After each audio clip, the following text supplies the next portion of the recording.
வணக்கம் and welcome to SKB சமையல். மழைக்காலம் வந்துட்டாலே நம்ம எல்லார் வீட்டுக்கும் சொல்லாமல் வரக்கூடியது இந்த தும்மல், இருமல், சளி தொல்லை தாங்க. இந்த சளி தொல்லையிலேருந்து விடுபடுறதுக்கு சட்டுன்னு ஒரு சட்னி செய்யலாமா? வாங்க.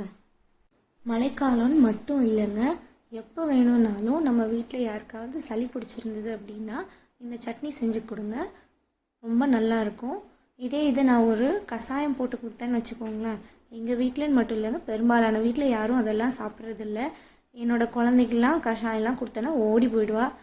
ஸோ நான் இந்த சட்னி செஞ்சேன்னு வச்சுக்கோங்களேன், வழக்கமாக செய்கிற மல்லி சட்னி, புதினா சட்னி மாதிரி இன்றைக்கும் ஏதோ பண்ணியிருக்காங்க அப்படின்னு நினச்சி அவங்க பாட்டுக்கு சாப்பிட்ருவாங்க.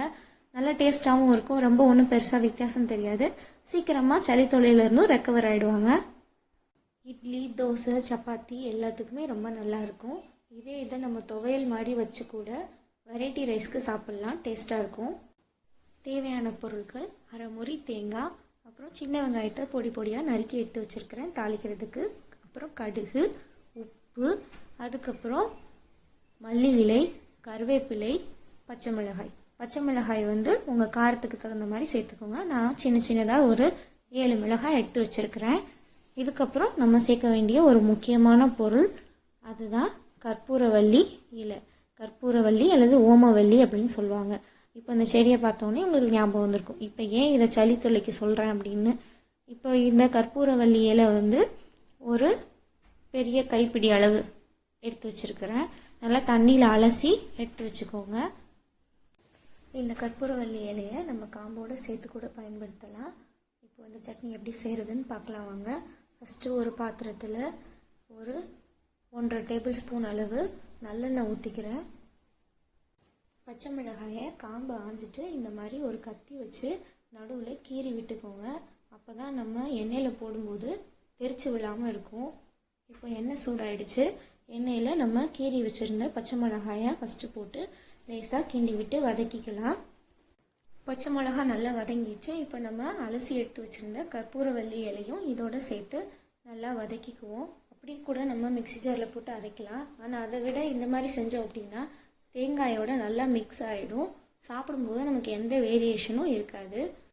இதோடையே நம்ம எடுத்து வச்சுருந்த மல்லி இலையும் சேர்த்து வதக்கிக்கலாம். கொஞ்சம் கருவேப்பிலையும் நான் போட்டுக்கிறேன். இது போக மீதி கருவேப்பிலையை தாளிக்கிறதுக்கு பயன்படுத்திக்கலாம்.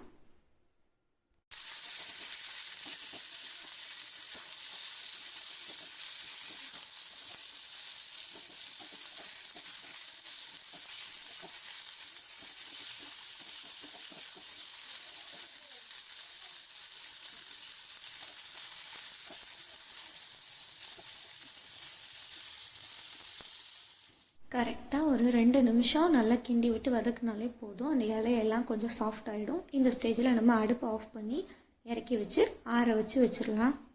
இப்போ நல்லா ஆறிடுச்சு. நம்ம எடுத்து வச்சுருந்த தேங்காய், வதக்கி வச்சுருந்த கற்பூரவல்லி, இது எல்லாத்தையும் ஒரு மிக்ஸி ஜாரில் போட்டு நல்லா அரைச்சி எடுத்துக்குவோம்.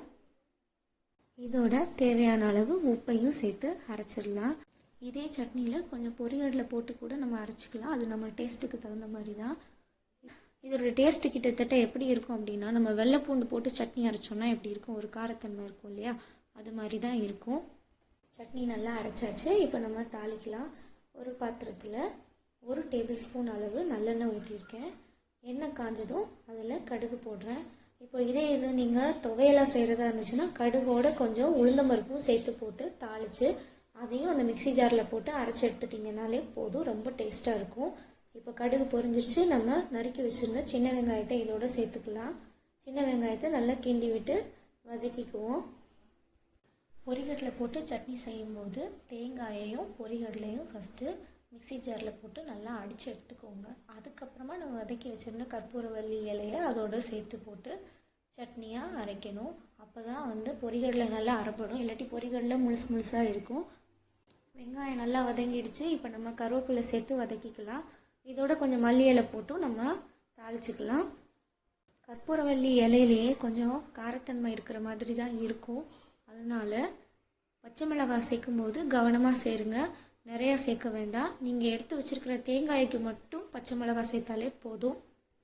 தாளிசம் ரெடி ஆகிடுச்சு. இப்போ நம்ம அரைச்சி வச்சுருந்த கற்பூரவல்லி சட்னியை இதோடு சேர்த்துக்கலாம். சட்னி பதத்துக்கு தேவையான அளவு தண்ணி சேர்த்து நல்லா மிக்ஸ் பண்ணிக்கோங்க.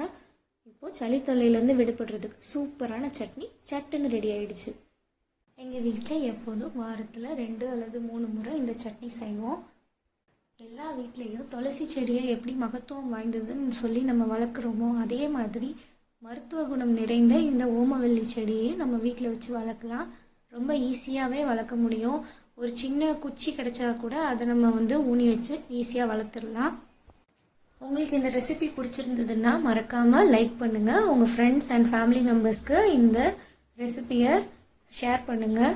உங்கள் கருத்துக்கள் மற்றும் சந்தேகங்களை கமெண்ட் பாக்ஸில் பதிவு பண்ணுங்கள். மறக்காமல் எங்கள் சேனலுக்கு சப்ஸ்கிரைப் பண்ணுங்கள். நன்றி, வணக்கம். உணவே மருந்து, ஆரோக்கியமே செல்வம்.